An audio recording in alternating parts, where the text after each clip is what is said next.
Alrighty, welcome everyone. I'm Tiabu and I am here this morning. It is Wednesday, October 9th, and I'm here for some more treasure hunting. We've got a ridiculous number of shows, even more than last week's Wednesday, which is saying a lot. And it's also Monogatari Day, so I'm not sure how many of these new shows that or episode 2s I'm actually going to get through.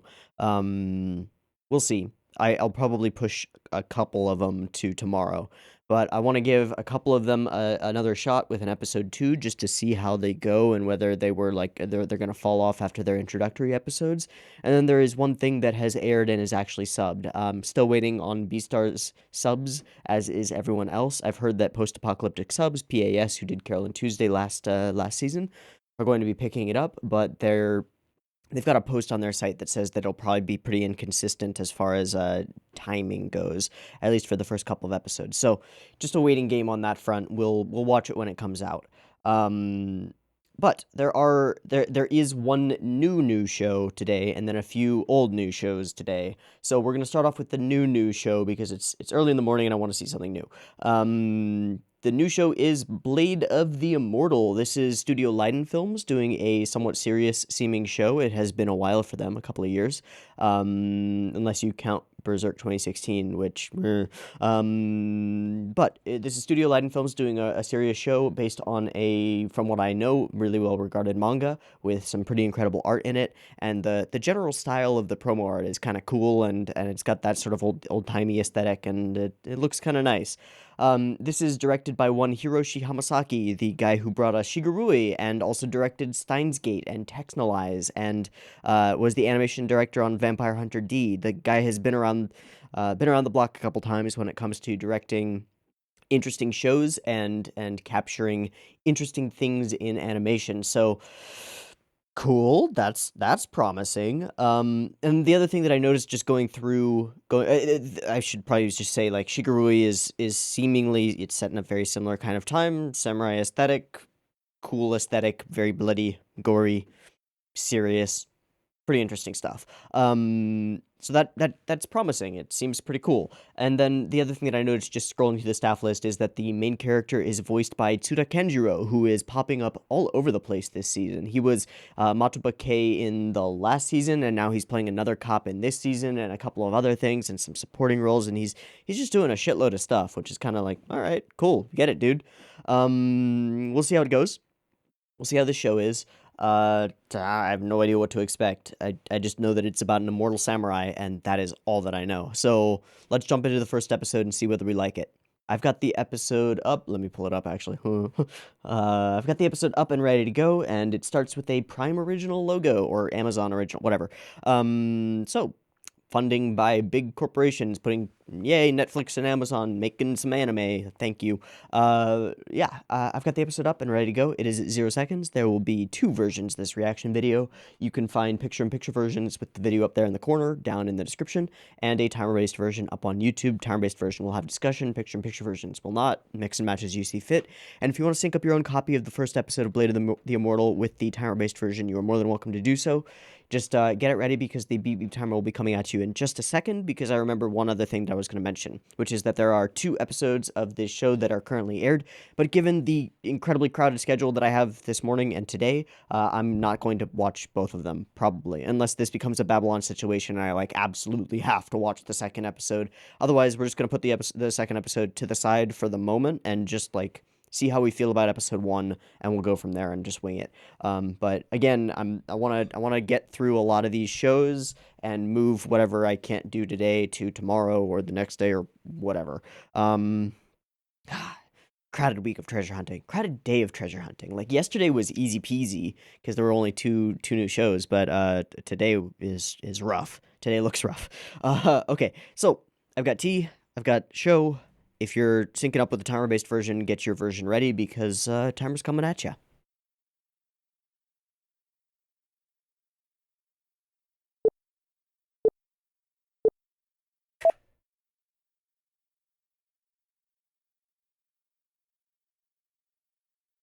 Good. Good. Always love to see those warnings. Means there's good shit coming. Not always, but, you know.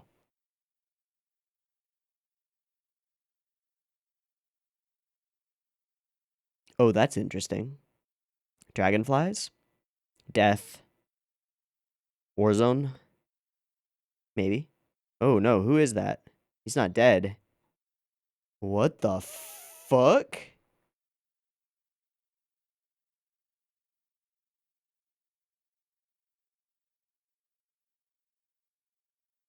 Okay.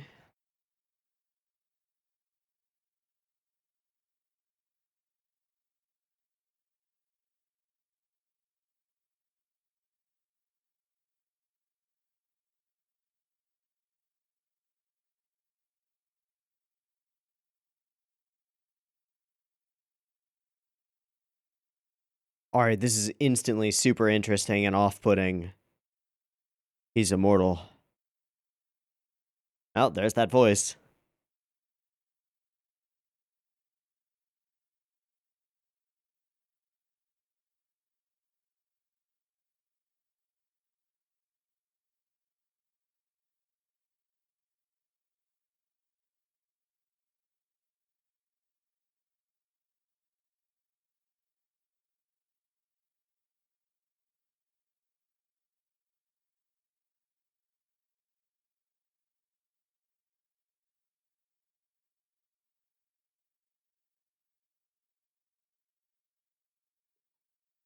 Going very classical.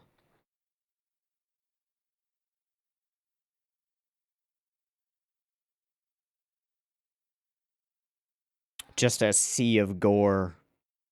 Okay. And this continuous clicking of the water wheel. Just punctuating it. Becoming the only beat. The flickering. As though old film were memory. Bright, bright, bright. Horrifying white light. This is something that what's his face has done before, like in the intro of Steins Gate, using brightness to be off-putting and eerie. The constant use of static doesn't hurt either. Oh, it hurts a little bit. Okay. And now we turn to a cleaner aesthetic. But yeah, the cicadas are not just there, they're painful, jarring. Lots of intent here. Very cool. CG butterfly wings. Cool. It's very filmic in presentation.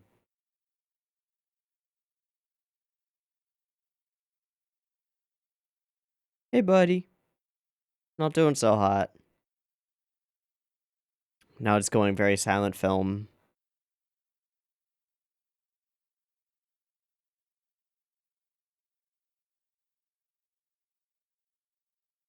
Protect.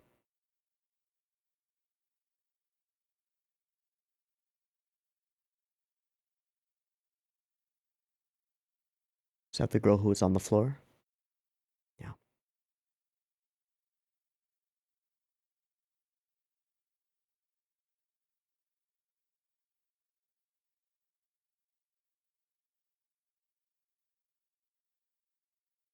Whose voice is that?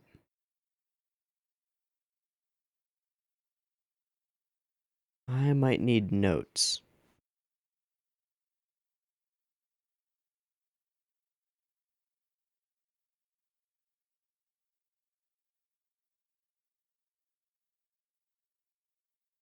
I was gonna say, seems like a spirit.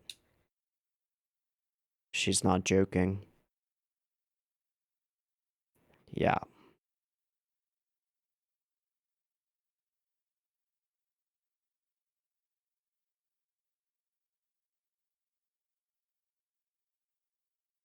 Revenge is passe.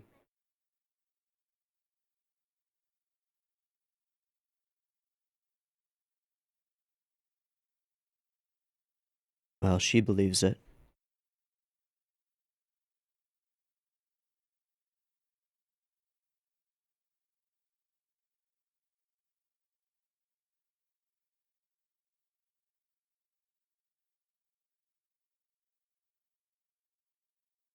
Okay.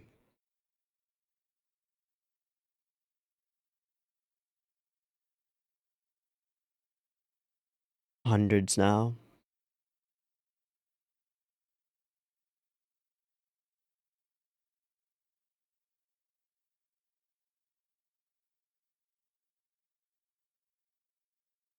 You have none. Okay.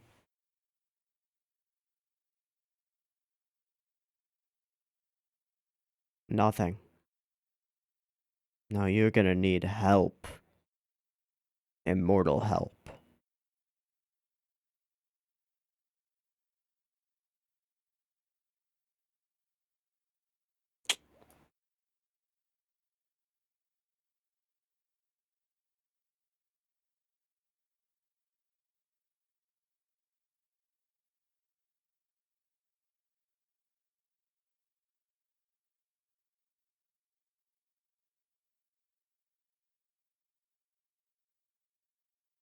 Creepy. I love it. Oh, there he is.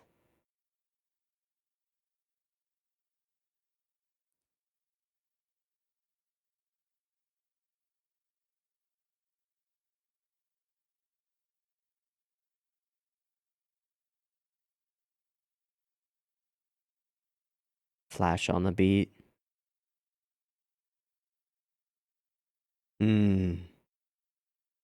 The Unforgiven.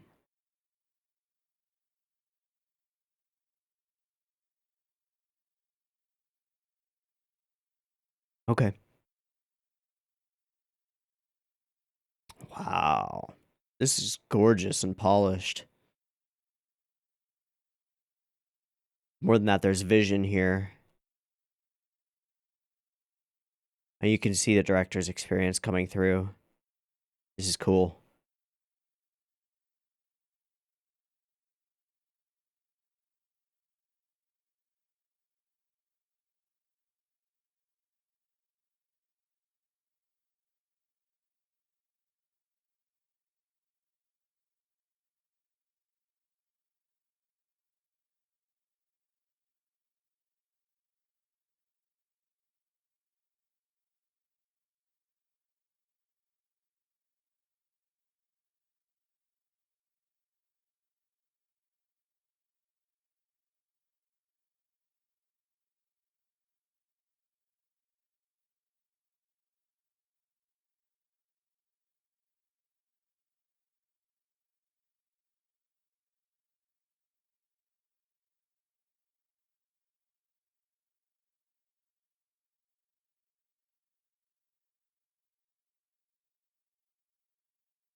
Whoa.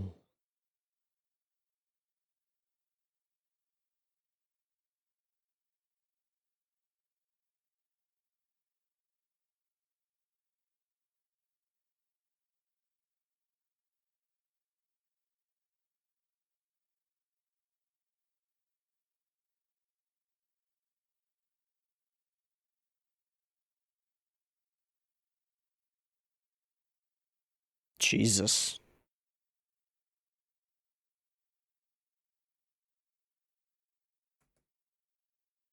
I'm gonna start downloading the second episode. Just really quick. Okay. Hello.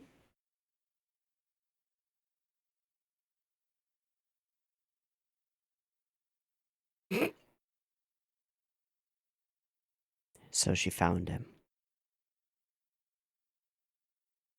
Damn, son.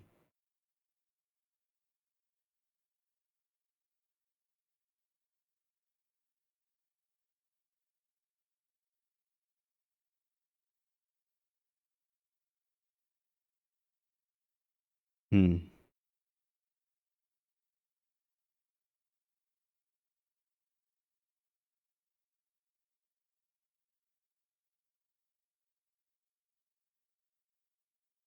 Food is food. He just ate the whole thing.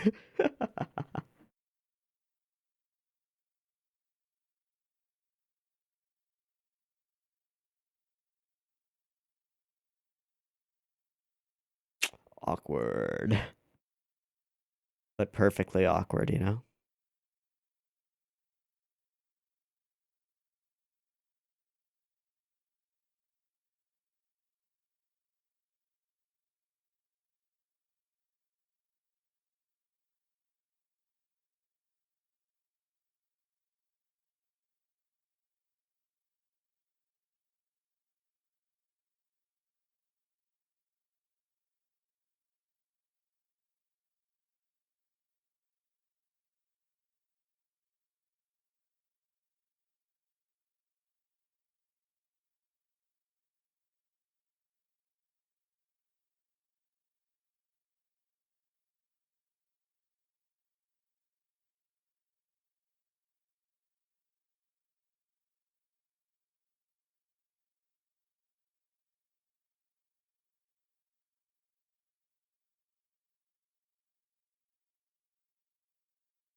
Hmm.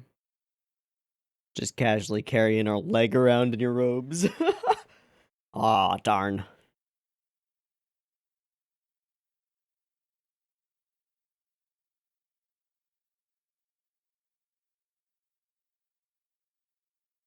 Okay, I have a little bit of a philosophical element there.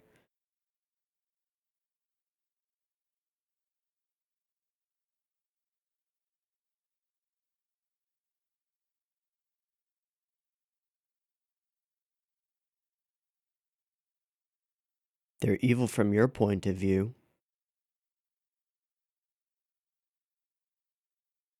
but he doesn't care.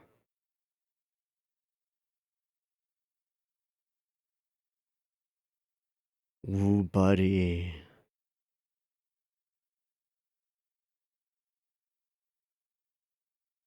And you just want to continue it.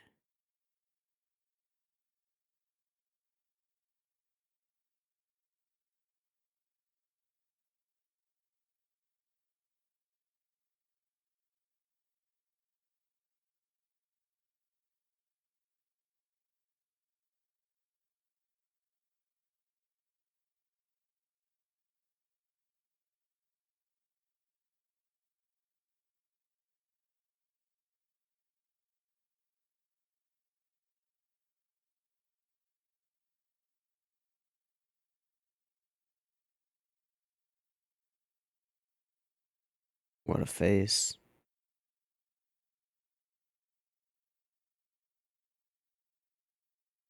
Nope. That is not what I want. Yeah.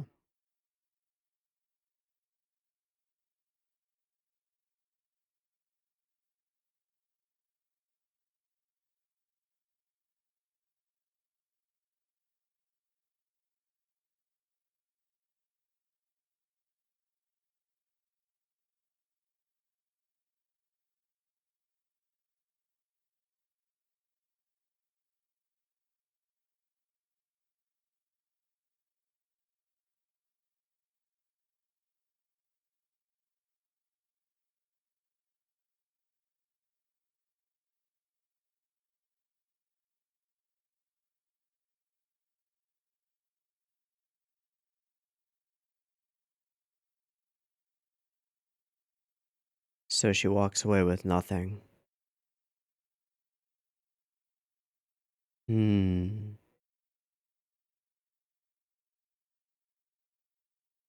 Oh, it's not her. Okay, okay, okay. It's that guy. Oh, wait, no, that is her.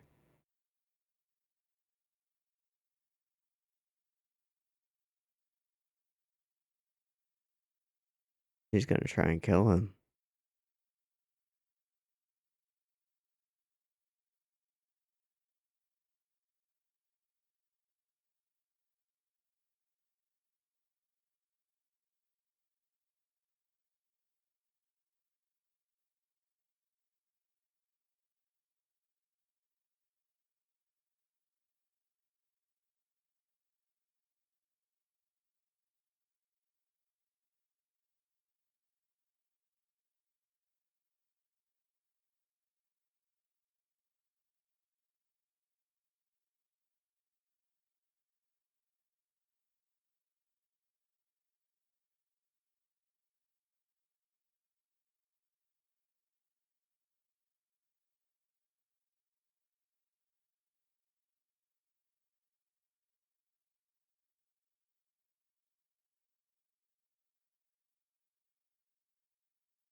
Oh, that's a little bit fucked up.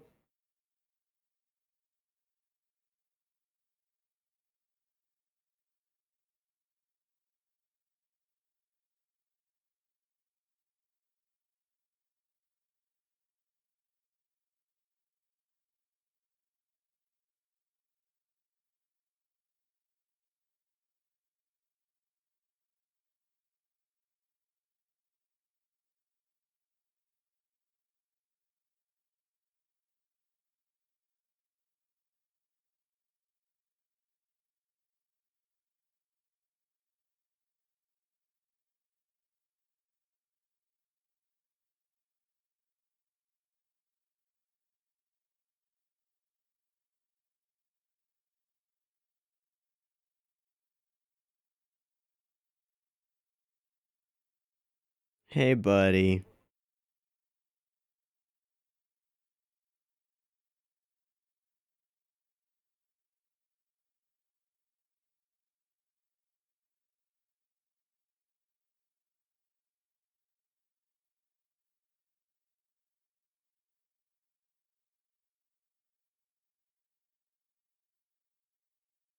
Hmm.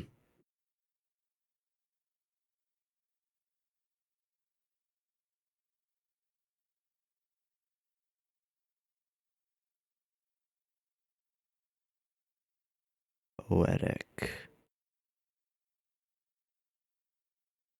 Just ignoring him? Really, dude? Oh. Uh-oh.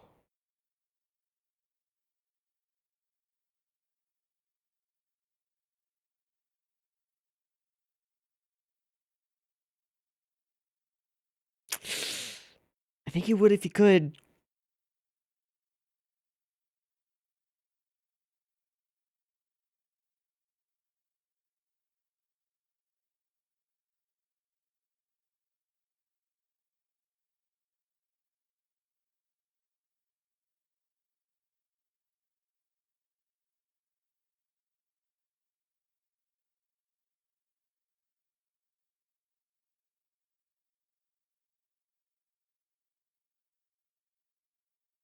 Oh, whoa, nope, mm-mm.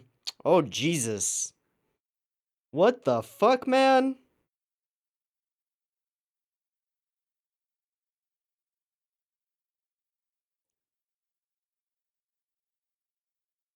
Oh, you're fucked up.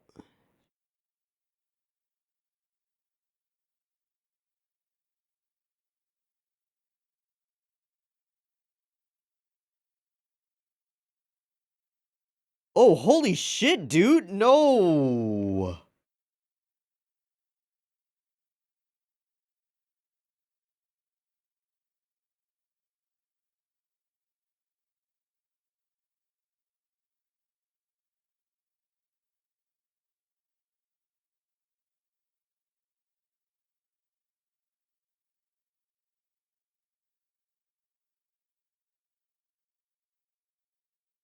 Swordsman guy?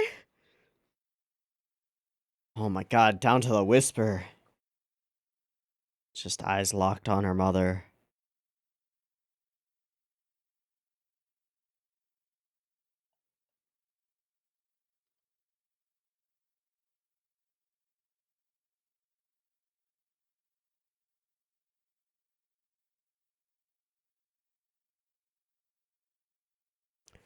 Bro, you're messed up.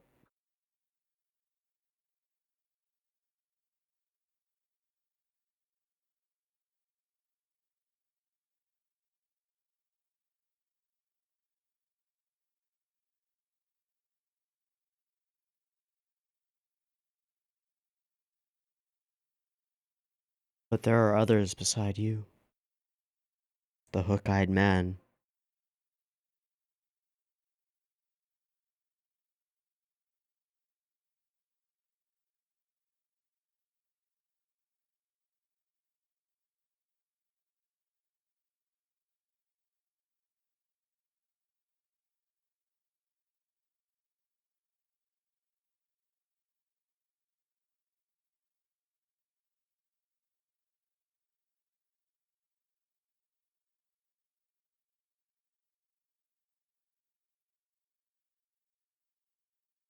Misdirect.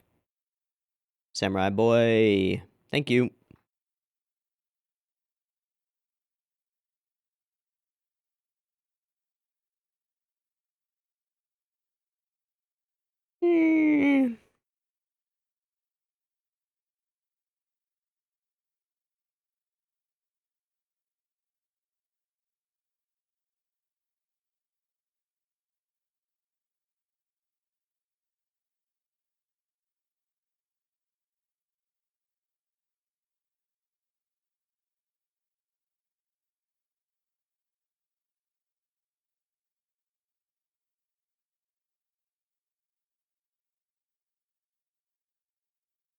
Just like the wood.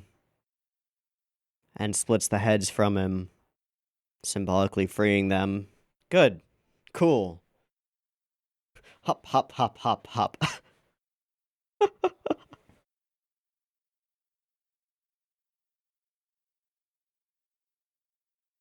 Yeah, for real.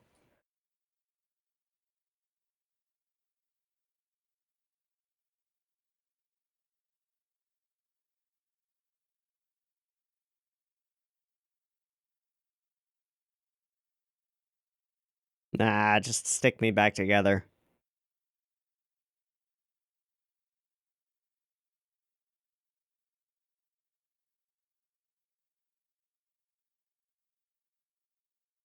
Hmm. Hmm.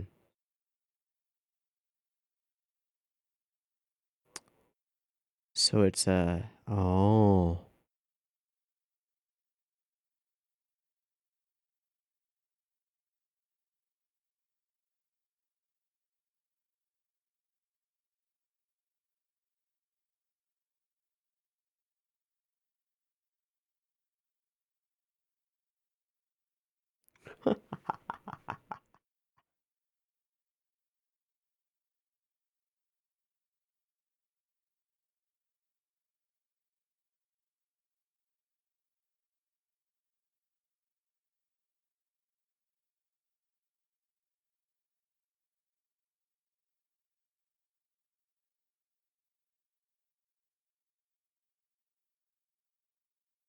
The water wheel.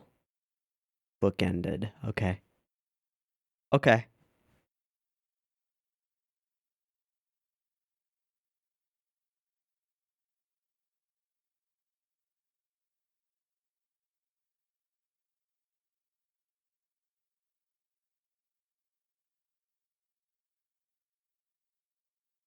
Hmm.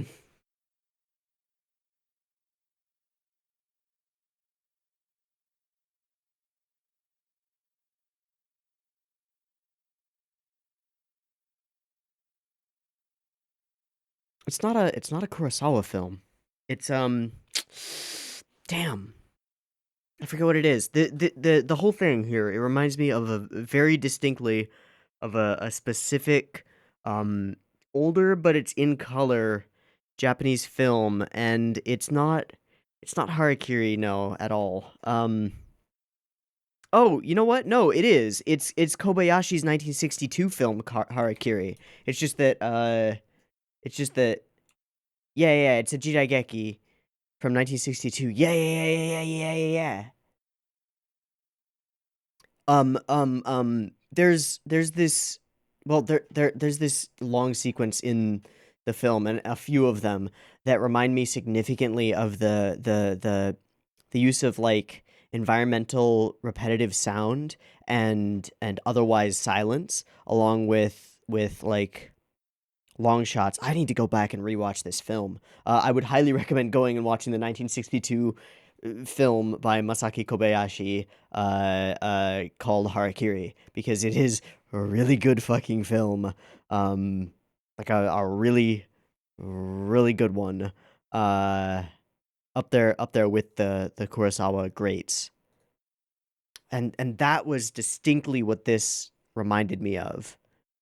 Actually, is Harakiri not in color? I guess it's not. Maybe I'm thinking of another film as well. Well, I know that one's good. Anyway, sidetrack, tangent, doesn't matter. The reason I bring it up is because the directing style here is, and I don't know how much of it is pulling from the paneling and the frame by frames from the manga, and how much is the efforts and experience of, oh geez, name, Hamasaki, um, the director. I don't know how much is which, where the balance lies, but there's this really excellent filmic quality to the way that this is directed. Some kind of old hat tricks for Hamasaki. Specifically the opening sequence with this incredible brightness and the unnerving faces, the strange and off-putting off-putting close-ups, the glow that everything has, where it's so bright and stark and awful, with this backdrop of almost perfectly black and white, with only the blood and the markings on the face of this guy, uh, being in color, just that small spot coloration, and continuously the water wheel, which is, I guess, symbolic. I mean, the Great Wheel, um, Wheel of Fate, things like that, ticking away. But it also serves as it's the only backing for this entire sequence, right? It's just the voice actors doing their thing, and then this wheel going clunk click, clunk click, almost a heartbeat of the scene. It's really cool. I really like it. This whole introductory scene is kind of masterful, to the point where I want to watch it again. And I might have to just cut out the video portion of this, but I want to see it again.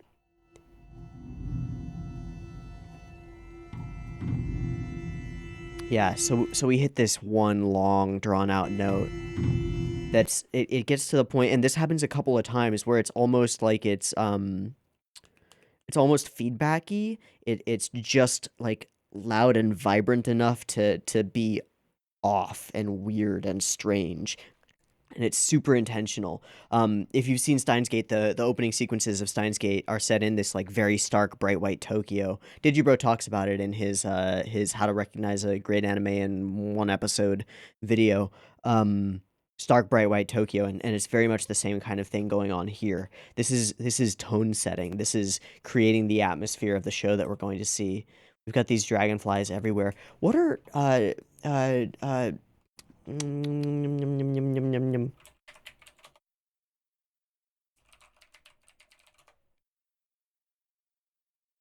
Dragonfly, Romanian folktale, martial success. Due to the similarity in the sound of the word victory and dragonfly, also associated with late summer and early autumn, symbols of courage, strength, and happiness. I don't know about that.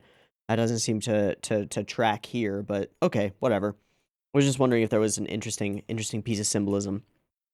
And the other thing that's going on here is that there are impact frames being used in places where you wouldn't expect impact frames. Like here, I mean, this is just a horrifying go to blood and gore and horror sequence, really. But there's all this interesting symbolism stuff. And this is, I don't know, it seems as though this is meant to be burned into the memory of our immortal samurai. I suppose that this is his sister running toward her death, and him watching, being stabbed. Yeah, actually, the guy says the little sister's dead and the brother will soon follow, but he will not die. The creepiness and expression of this guy is great. Just great. And then up he gets, and dead you get. All right, and then there's some craziness in shing. Strange weaponry, strange blades. All right, so flashes of faces, flashes of light, and speckles. I don't know. And then just a severed head cut into 4 pieces, and it actually, he creates a swastika. Yeah. Out of those. So there's this it feels more Buddhist than Shinto, which is a little bit odd for the times, I think, but okay. Actually, when did Buddhism make its way to Japan? It's been there for a long time. It's been there for a long time.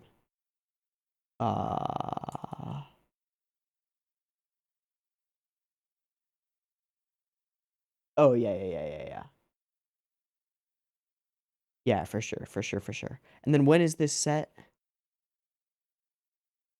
I don't know.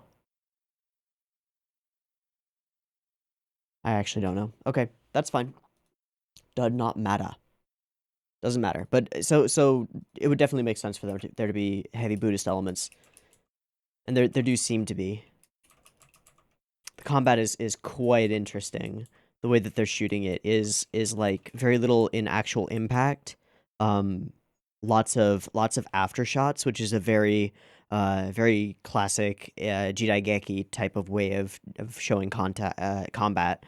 Like you'll see it in older samurai films to the point where it's parodied. The two samurai will square off against each other, and there will be a flash, and then boom, it's over, and there's just a spray of blood after the fact, or we just focus on one and the other crumples.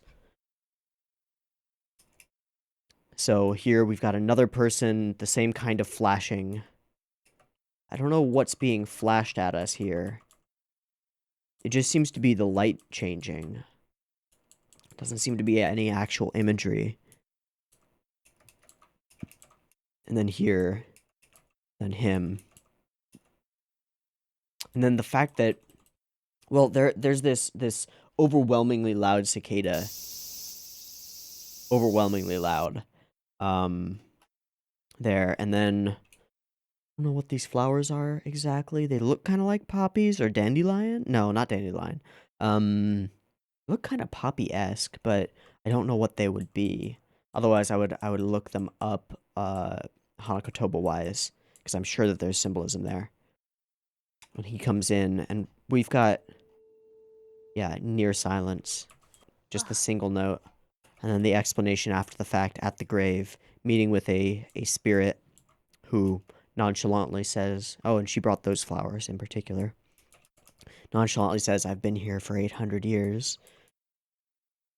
She is named at some point. When she's talking, when Rin is talking to Swordsman Boy, and then we get the water wheel clicking again, don't we? No, it's Drummond Bell. Very creepy, very cool. And again, this washed out, over bright, or I should say blown out lighting aesthetic. Go ahead and seek him out. This scene is really pretty, these rice paddies. Very cool. A shed, the hay, the dream, the horror. And she calls him the hook-eyed man? That's interesting. Yeah, he tries. Little fisheye there from the dog's eye view. Going with these really sketchy, not Sakuga exactly, but sketchy, almost pre-impact frames. It's weird. It's interesting. I don't think I've ever seen anything quite like it. Very cool. The eyes that see. The swordsman introduced. Chop. Found ya. And they're just talking. The awkwardness in this scene is really, really like carefully executed and really solid. Pretty much everything in this episode came across extraordinarily well. The little mannerisms of the characters, the way he taps out the ash almost angrily. It's cool. It's cool. The fact that he pulls up just some river plants and kelp while he's trying to fish. Interesting. I don't know why he's carrying the leg with him. Because at that point, he has his leg attached, I believe. Actually, maybe he doesn't. We don't really get to see, do we? No, we don't. Oh, we do get to see. He does appear to be standing on both legs. He pulls up some kelp. And then we get these really close-up face shots, which sort of put us into her perspective. There's nothing that can come across but the emotion on her face. And the way that it's demonstrated is really serious. I have to wonder if these are panels from the manga, or if those panels are further out. I know that the mangaka has classical artistic training, so it could be either way. You're right, and she offers her body to him, which is just, and he's like, you're a fucking idiot, don't do that. That's not what I want. We cut off his eyes. What's shown and not shown is really carefully chosen, it seems. Right, and she walks up. So she fully believes that she's been turned down by him, that there will be no help forthcoming, and yet she is going to go on her revenge quest regardless. And this is a really interesting way of doing it, going with poetry back and forth. But her poetry speaks of of hatred masked by love. And his is just creepy as fuck. God, he is really creepy with the mask. And also the fucking women on his shoulders. That is some imagery right there. That's some nice nightmare fuel. And I expect it'll only be the first. Again, with the hyper close-ups. Really cool. And out comes Swordy Boy, goes behind him, goes for a swing, gets his leg and arm chopped off. Just nope. It's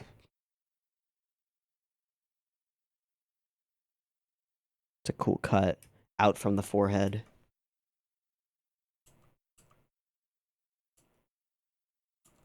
There's a little here that you could call Sakuga. It's all into the character expressions and emotion. The conveyance of emotional content is like continuously on point.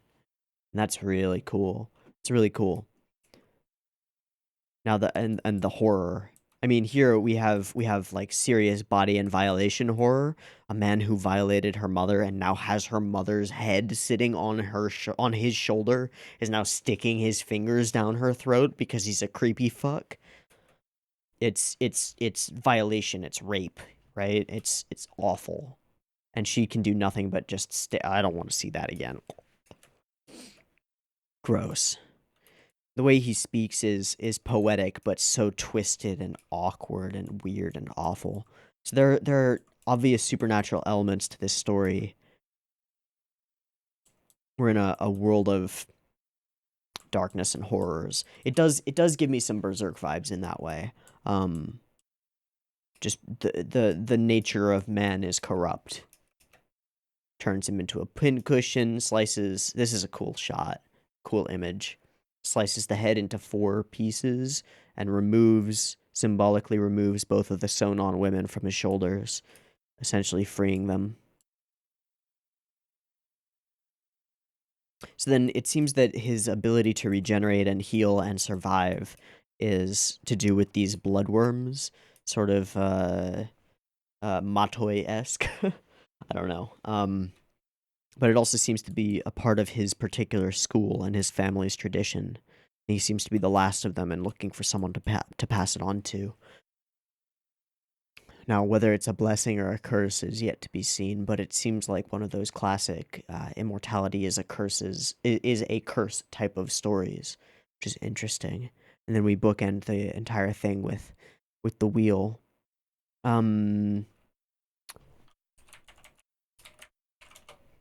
Yeah, Wheel of Life, Dharma Chakra. Yeah. How many spokes? 1, 2, 3, 4, 5, 6. Yeah, the Eightfold Path. So that makes sense.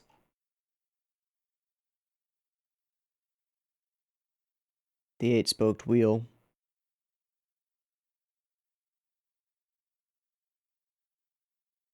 Well, this was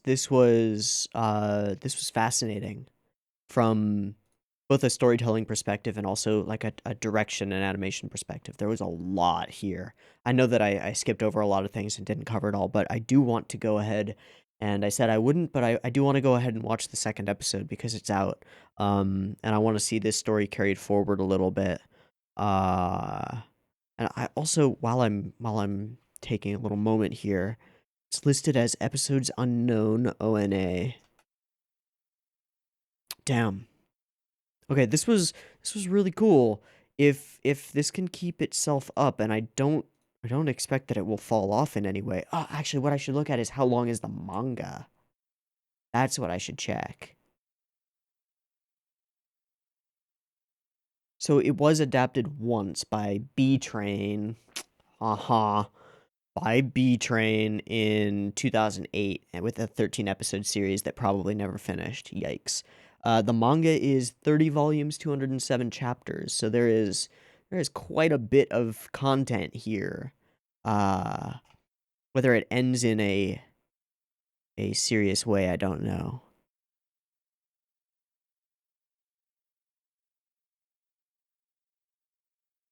With an averaged score of 8.48 on Mal, which is pretty freaking good. Okay. Oh yeah, and then who is doing the voice of Rin? It's Ayane Sakura. Where do I recognize you from? Because I know I recognize you. Oh, she's Ochako. She's Uraraka. Uh, now Tomori from Charlotte. Recognize that. Okay, that makes sense. Makes sense. And somebody in Conco. Uh-huh. Uh-huh. Uh-huh. Oh, she's Mika in Psychopaths. That actually makes a lot of sense as far as casting decisions. Okay, okay, okay. We're done. Um yeah, I enjoyed this quite a bit. This was really good. I'm gonna watch the next episode. Before I do, I'm gonna take a quick momentary break, use the bathroom, and run a resync so that all the tracks are all synced up and we're good to go for the next one. So I'll see you in just a moment.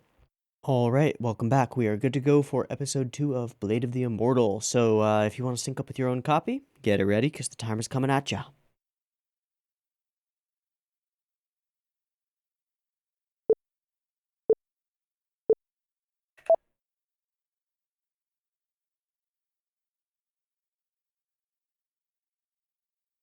So is there an opening, an ending? Not yet.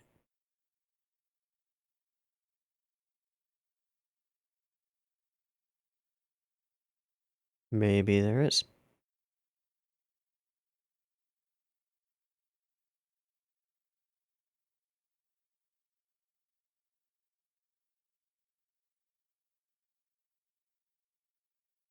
Is he one of them?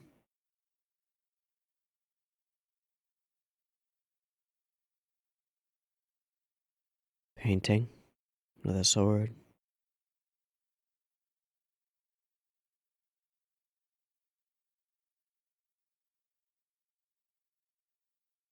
Hmm. I see.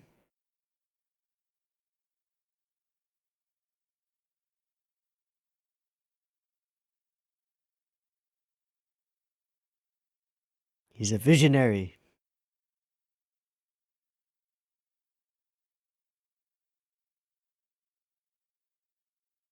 Hello. Ah, is he her master? Oh, OP. Okay. OP, okay.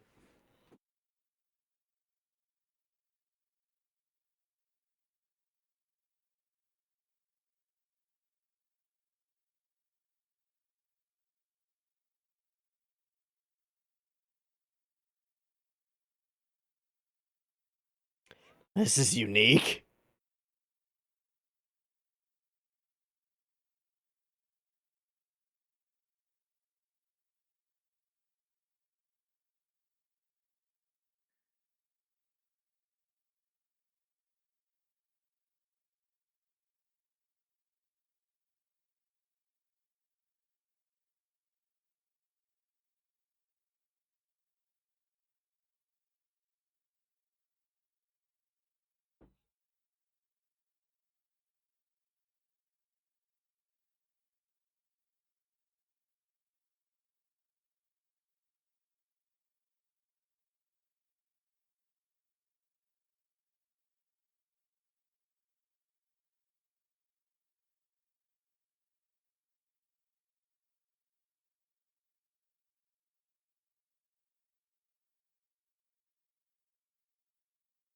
I mean, it's angry, but damn that emotion.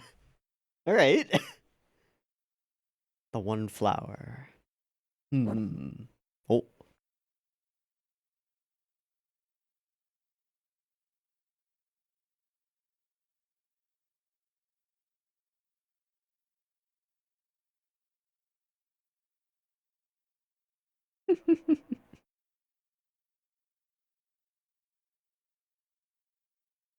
Or is he a painter with a blade?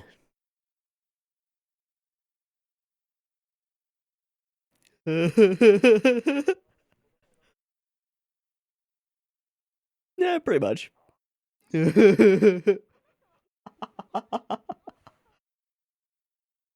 Hmm. Good movie.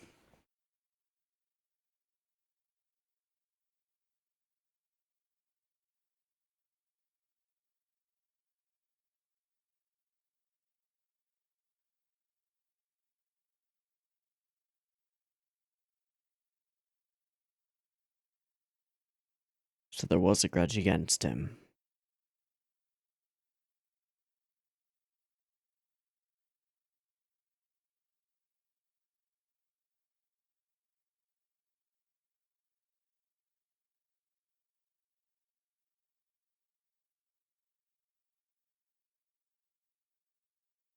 Mm-hmm. Oh boy.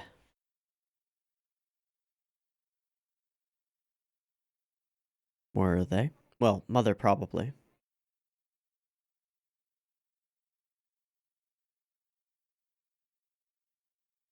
Give it up, live a life.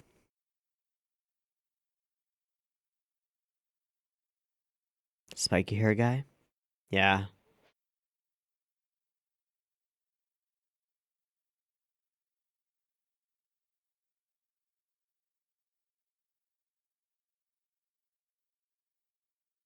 Schmack.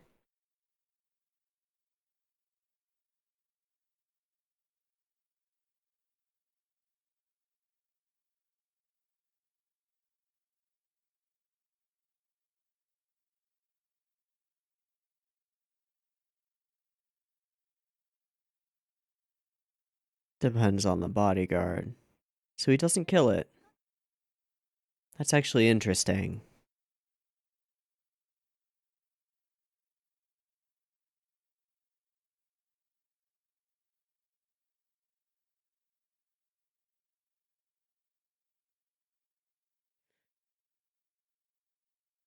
But you're not a mere painter.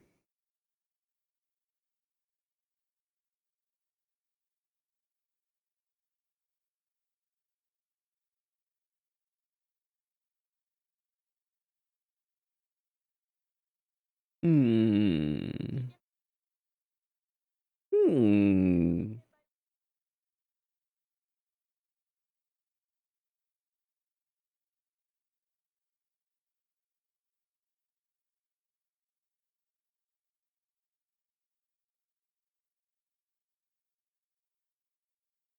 Okay, so that tells me a lot about the time period that we're in.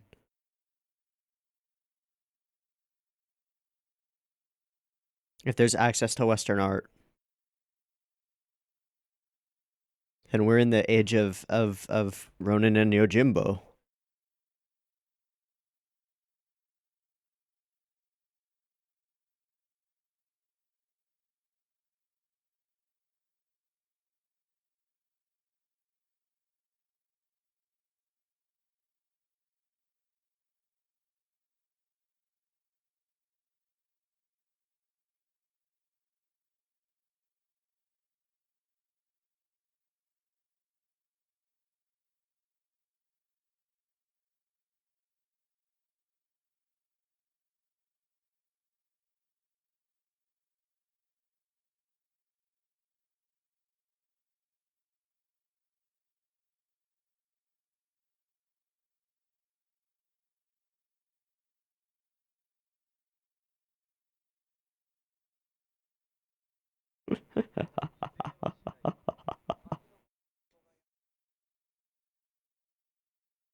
Is he wearing one sandal?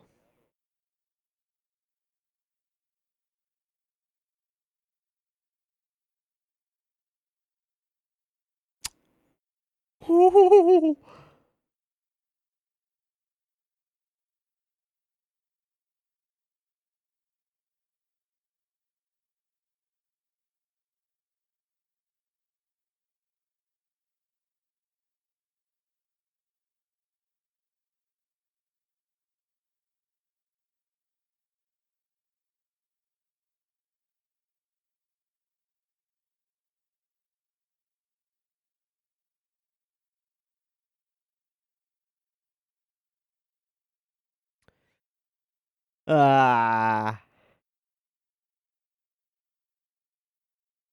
Nope. Nope, nope. Oh, that was cool. Fuck you. Ow. Okay.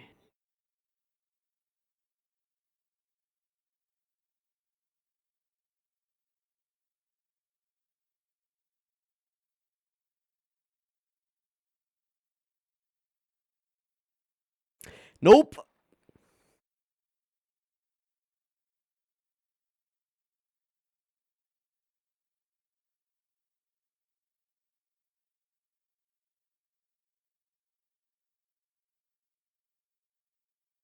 Oh. That guy licking the sword.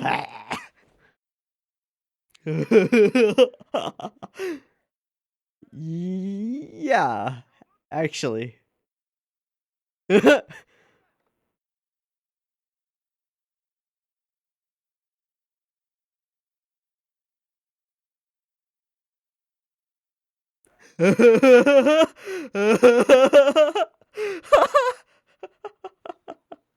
He needs the blood. Nope, you're looking for blood, buddy, and you're gonna get your gift.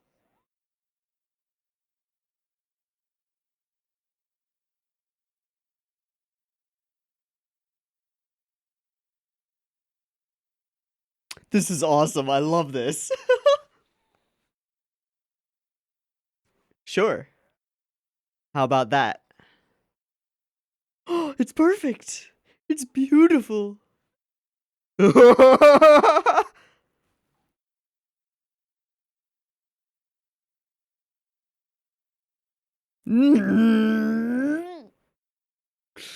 gonna fucking kill you. The difference between episode 1 and now is just amazing. Fully comical.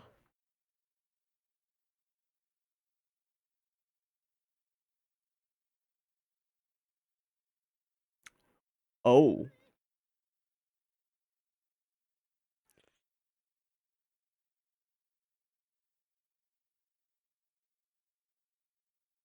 I wouldn't worry about him too much. Oh boy.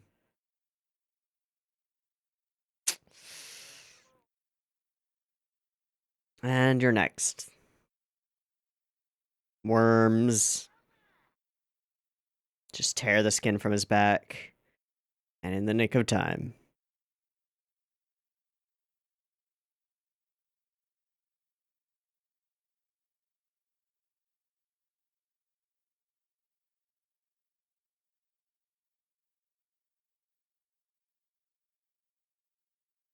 Oh. Okay.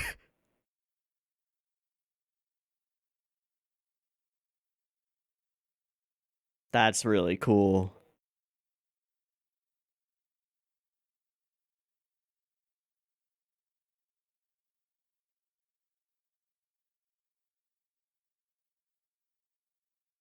Right.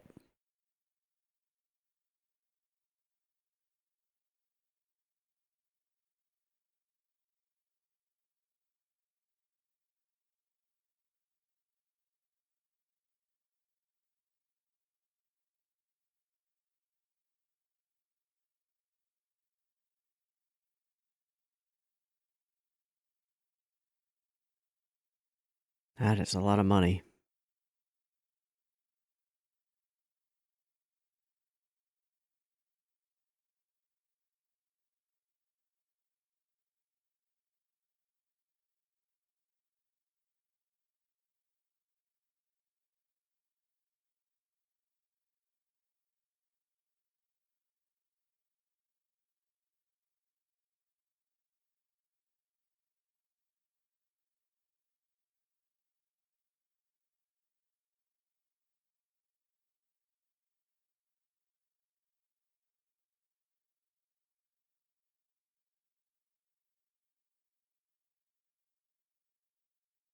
Why are they pawning them?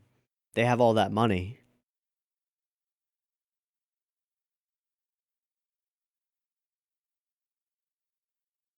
Oh, a sharpening job. What's that sword?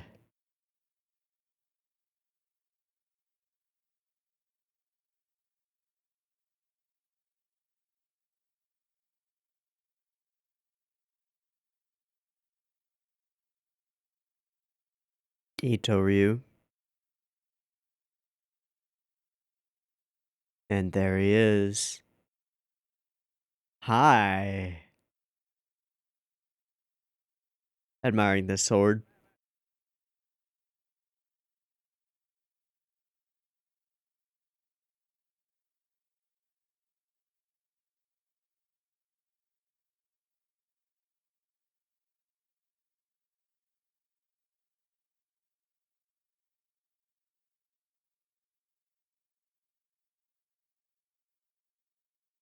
I have a feeling she's gonna start using it after you're dead, buddy.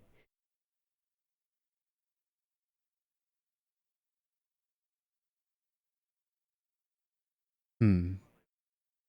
Hmm.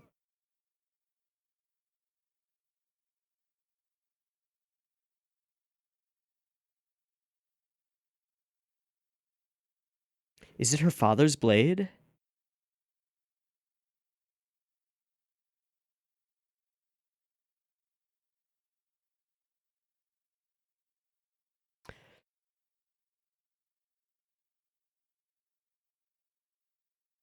Oh,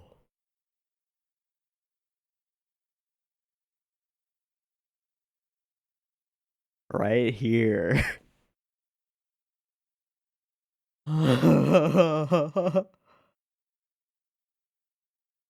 I'm going to assume that it's her father's sword.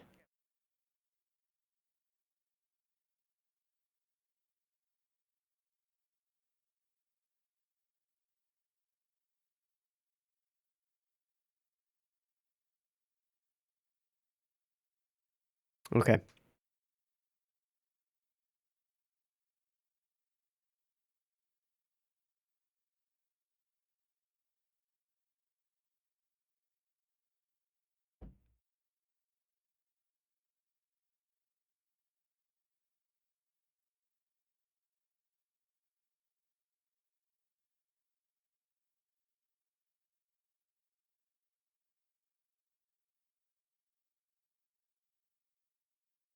Doubt it.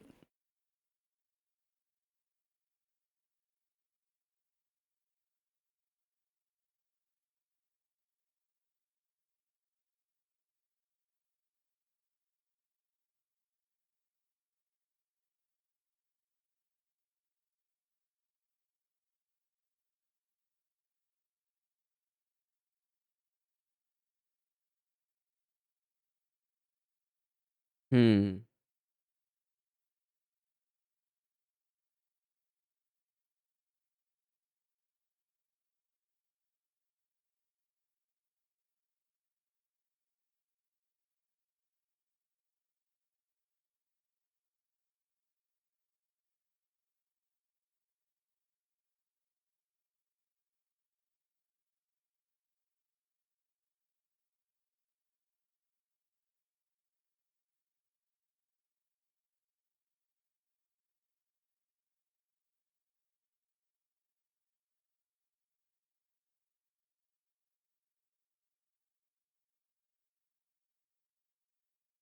Hmm.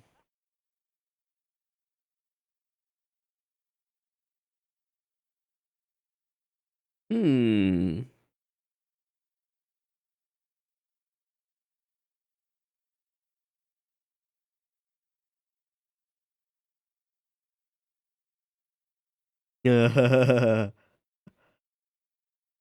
Oh boy.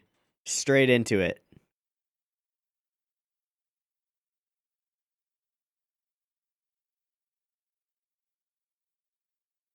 And all of his blades are in the shop. Ow.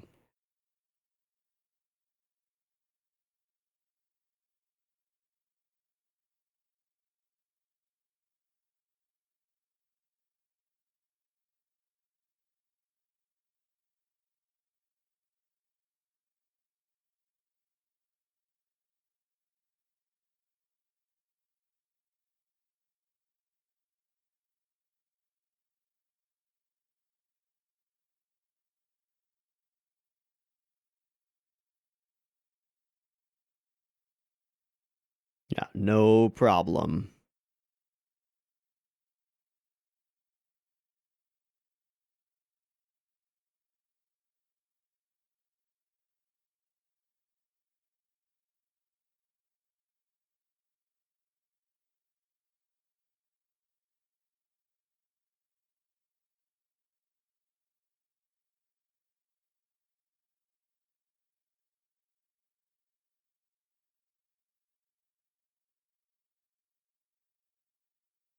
Zombies? Oh, quicksand and mud.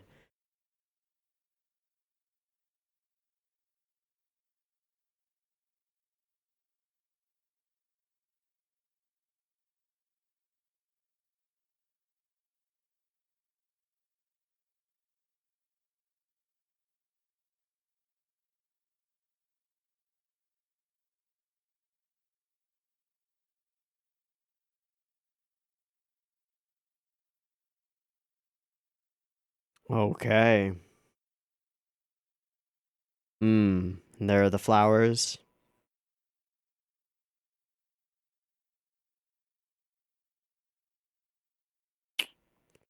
Shouldn't have turned your back on a dead man who isn't dead.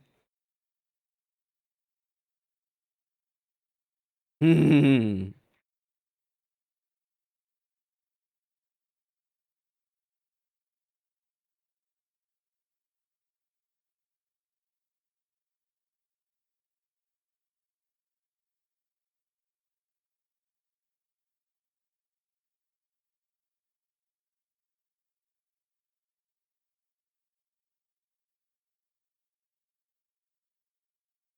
I'm sure you will. I'm sure you will. Well, Manji will. You just got stabbed in the gut.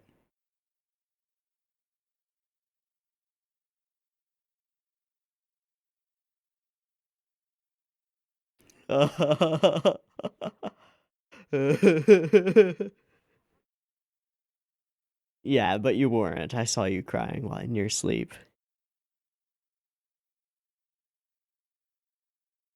Mm-hmm.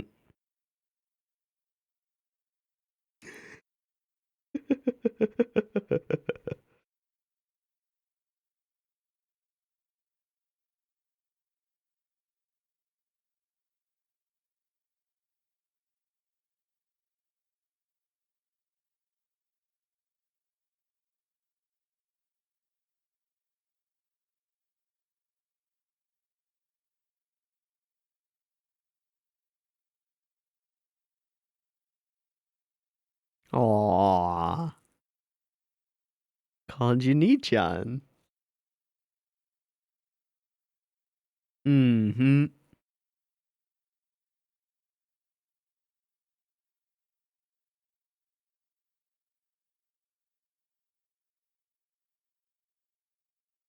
Their dynamic is great.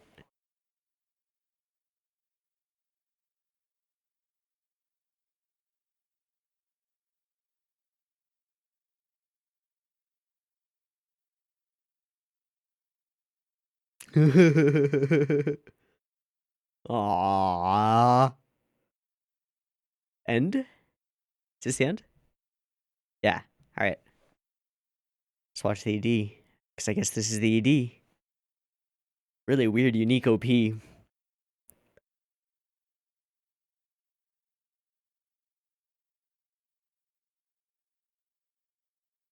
What are we looking at here?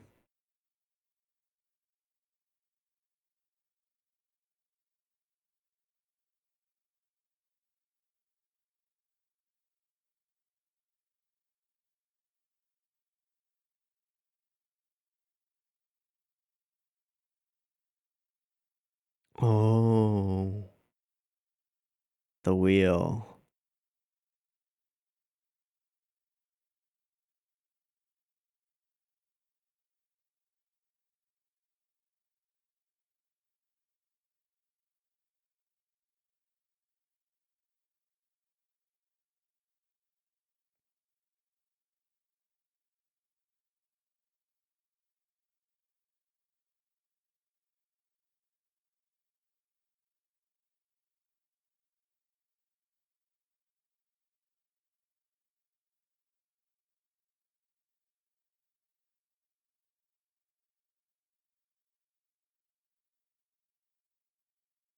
Founding.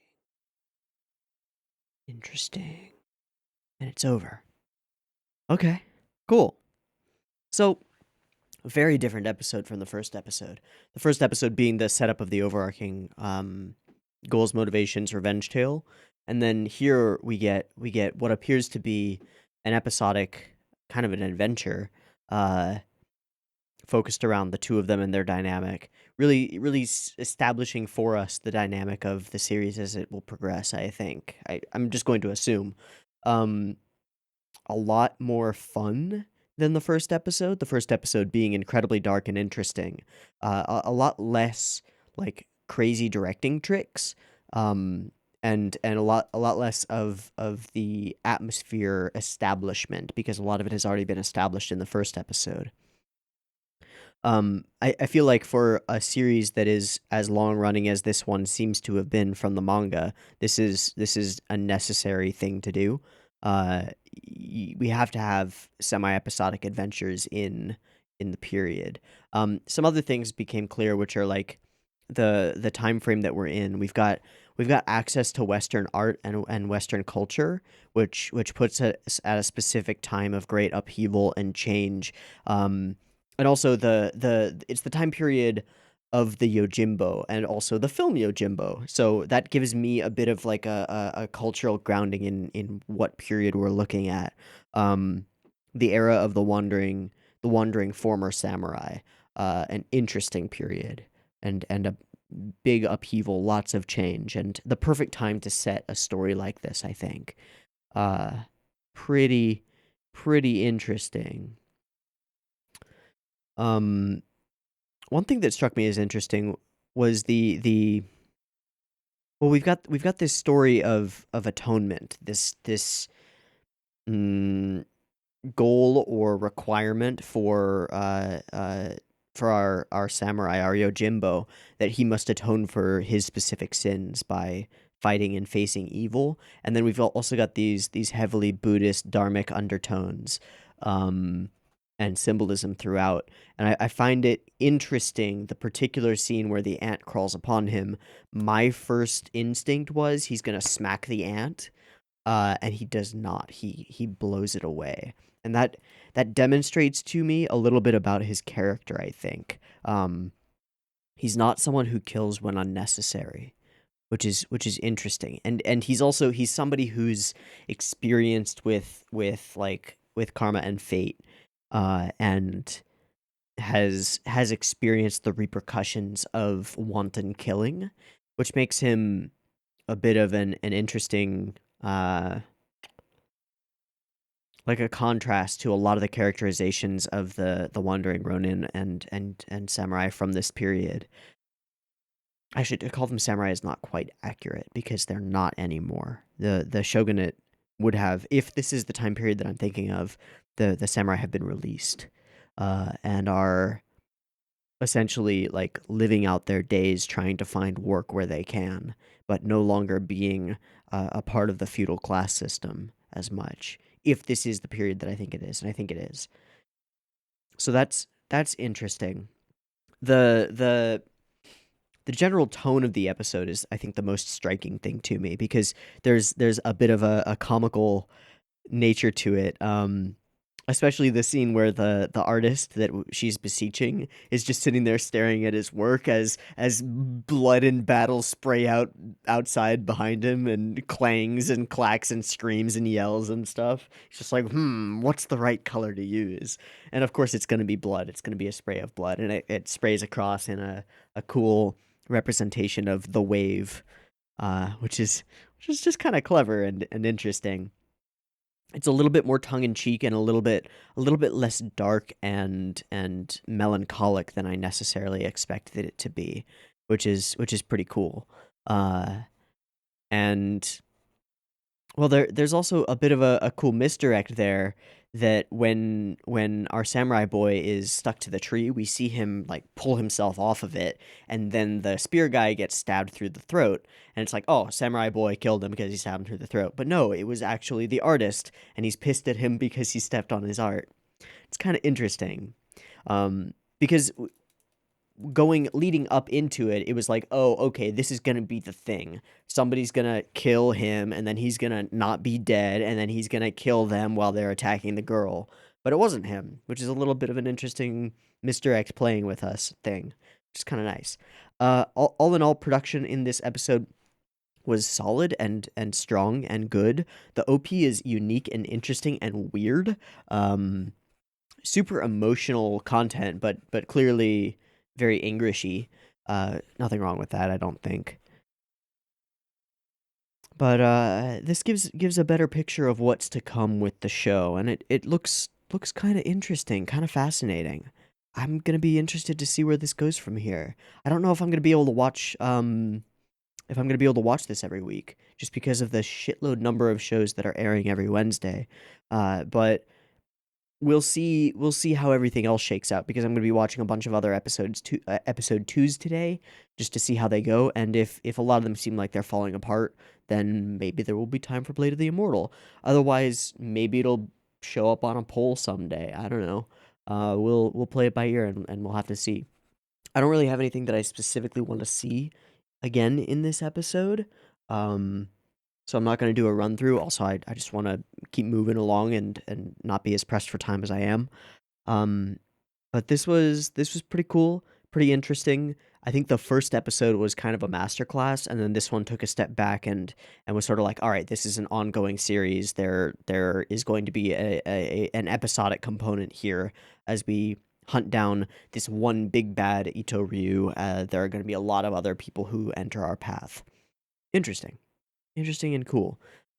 I like it. I like it. I like it. I like this show quite a bit.